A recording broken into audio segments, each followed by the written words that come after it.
की राजनीति एक बार फिर गर्मा गई है। असम में मुख्यमंत्री हिमंता बिस्वा शर्मा के मियां वाले बयान ने ऐसा तूफान खड़ा किया है कि मामला अब सीधे सुप्रीम कोर्ट ऑफ इंडिया तक पहुंच गया है। All India Muslim personal law board यानी इसने मुस्लिम विरोधी, विभाजनकारी और असंवैधानिक बताते हुए देश के मुख्य न्यायाधीश सीजेआई से इस पर स्वतः संज्ञान लेने की मांग कर दी है।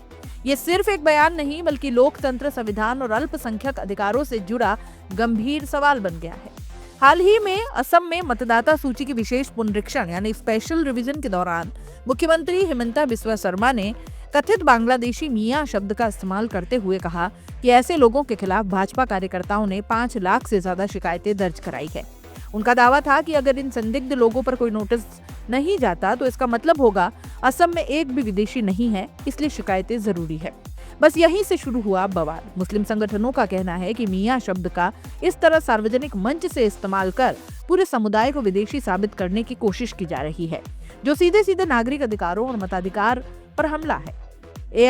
AIM-PLB के प्रवक्ता ने बयान जारी कर कहा है कि मुख्यमंत्री का ये वक्तव्य नफरत फैलाने वाला है और सुप्रीम कोर्ट को इस पर तुरंत हस्तक्षेप करना चाहिए। बोर्ड का आरोप है कि अब सत्तारूढ़ दल की राजनीति में मुसलमानों के खिलाफ जहरीली भाषा नॉर्मल बनती जा रही है और दुख की बात यह है कि ये सब संवैधानिक पदों पर बैठे लोगों के मुंह से निकल रहा है।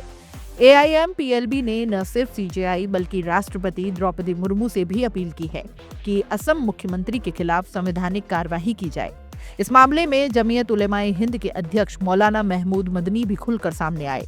कहा कि इस तरह के बयान सिर्फ नफरत नहीं फैलाते बल्कि भारत के लोकतांत्रिक ढांचे पर भी सीधा हमला है। किसी समुदाय को डराना, उसका वोट छीनने की बात करना, ये खुला फांसीवाद है। मौलाना मदनी ने मांग की कि मुख्यमंत्री के खिलाफ तुरंत FIR दर्ज हो और देश को ये संदेश जाए कि भारत में कोई भी कानून से ऊपर नहीं है, चाहे उसका पद कितना ही बड़ा क्यों न हो।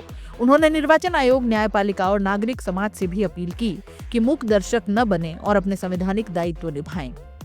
विवाद बढ़ने पर मुख्यमंत्री हिमंता बिस्वा शर्मा ने सफाई देते हुए कहा, जो लोग बांग्लादेश से आए हैं वे खुद अपने लिए मियां शब्द इस्तेमाल करते हैं।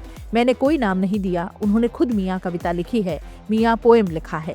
लेकिन विपक्ष का कहना है कि मुख्यमंत्री की भाषा और अंदाज साफ दिखाता है कि निशाना एक खास समुदाय है। कांग्रेस और अन्य विपक्षी दलों ने आरोप लगाया है कि हिमंता शर्मा अपने ऊपर लगे भ्रष्टाचार और जमीन घोटालों से ध्यान हटाने के लिए पाकिस्तान, बांग्लादेश, मियां की राजनीति कर रहे हैं। एक नेता ने तो यहाँ तक कह दिया कि अगर कोई कह दे कि हिमंता शर्मा विदेशी एजेंट है तो क्या वो सच हो जाएगा। यही लॉजिक ये मुसलमानों पर लागू कर रहे हैं।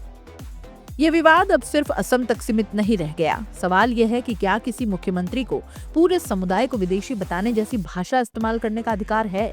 क्या वोटर लिस्ट रिवीजन के नाम पर धार्मिक प्रोफाइलिंग की जा रही है?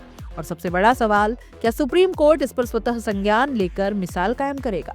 देश पहले ही नफरत, ध्रुवीकरण और चुनावी बयानबाजी से जूझ रहा है। ऐसे में संवैधानिक पदों पर बैठे लोगों की जिम्मेदारी और भी बढ़ जाती है। मियां बयान ने एक बार फिर साबित कर दिया है कि आज की राजनीति में शब्द हथियार बन चुके हैं। AIM-PLB और जमीयत की सुप्रीम कोर्ट से गुहार इसी डर का नतीजा है कि अगर आज चुप रहे तो कल लोकतंत्र और कमजोर होगा। अब निगाहें सुप्रीम कोर्ट और CJI पर टिकी है। देखना होगा कि क्या इस मामले में कोई ऐतिहासिक कदम उठता है या ये भी बाकी विवादों की तरह राजनीतिक शोर में दब जाएगा। एक बात तय है, ये लड़ाई सिर्फ बयान की नहीं, भारत के संवैधानिक चरित्र की है।